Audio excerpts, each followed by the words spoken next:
Did you know that September is National Retirement Security Month? Well, I didn't either until the folks at Buska Wealth Management told me when they sent over the topics for this month's segment. And here to talk a little bit more about that is investment advisor representative and licensed insurance agent Kailey Berendsen from Buska. Welcome, Kailey. Thank you. I got your title right? You got it. All right, Yeah, that's perfect. good. All right, so why is it so important? Maybe it's a duh question, but let's ask it. Why is it so important to plan for retirement? Yeah, so planning for retirement, I mean, it's going to be essential to make sure that you're locking in that financial security and stability, but also that peace of mind that when you reach that retirement age that you're going to be okay. I mean, most people when they retire, they're giving up that steady paycheck, and that can be a daunting idea for some because our expenses don't stop. And so when you look at how they're going to fund that retirement, it's going to be mainly Social Security, pensions, savings, and then their retirement accounts. And so if we look at pensions, I mean, those are kind of a thing of the past. It used to be a cornerstone of many people's retirement income, but it's just not that prevalent these days. Social Security, it usually makes up about 30 to 40% of your pre-retirement income.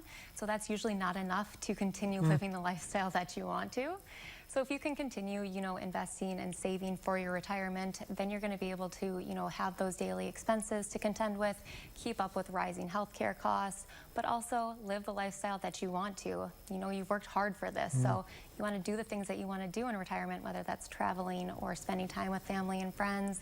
Maybe you pick up a new hobby or you volunteer.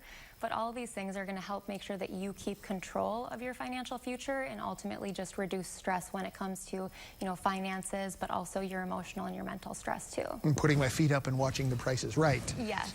We always hear this magic level of you got to have $1 million to retire. What should we be saving for retirement? Yeah, so I mean, it depends. Everybody is a little bit different, obviously, depending on their lifestyle, but rule of thumb is to save at least 15% of your retirement, of your gross income towards retirement, and that is going to also include what your employer contributes. That can seem like a daunting amount for some people, especially if you're just starting out. So starting with 3 to 5% and then, increasing that over the years by 1%. To get to that 15% is going to pay off in the long run. A few things that you do want to be mindful of is if your employer does offer a match, you want to make sure that you're contributing enough to at least get that match. You don't want to leave free money on the table. If you can automate your savings to the retirement accounts, it's going to be better for you because it's out of sight, out of mind. You don't think about it. It's working for you behind the scenes. And then, I mean, those are all things that you really do want to, just keep in mind. Try to get to that 15%, but do what you can because a little bit goes a long way when you think about the compounding growth. Every little bit helps. It does. And I hear varying advice on this. Never put more in your 401k than your employer matches. Put it somewhere else. Or, because it's easiest and out of sight is out of mind, put everything you can in the 401k. Yep. Is there a difference, or is it kind of different for everybody? It's different for everybody, honestly, depending on your situation, because 401ks, they are going to be employer sponsored. So again, they're going to offer some type of match, hopefully, or profit sharing. Take advantage of that. They do have higher contribution amounts, so you can contribute up to $23,500 in this year. But also there is that pre-tax and that Roth side of a 401k. So the pre-tax portion will help you reduce your taxable income, but then the Roth side is a great way to have that tax-free bucket down the road, and it's not subject to income limits like an IRA is. So an IRA is going to be an individual retirement account. They do have a little bit lower contribution limit, so $7,000 a year, but they're a lot more flexible in what you can invest in. You're pretty limited with your 401k on those investment options compared to an IRA, so a lot more control, a lot more flexibility with that.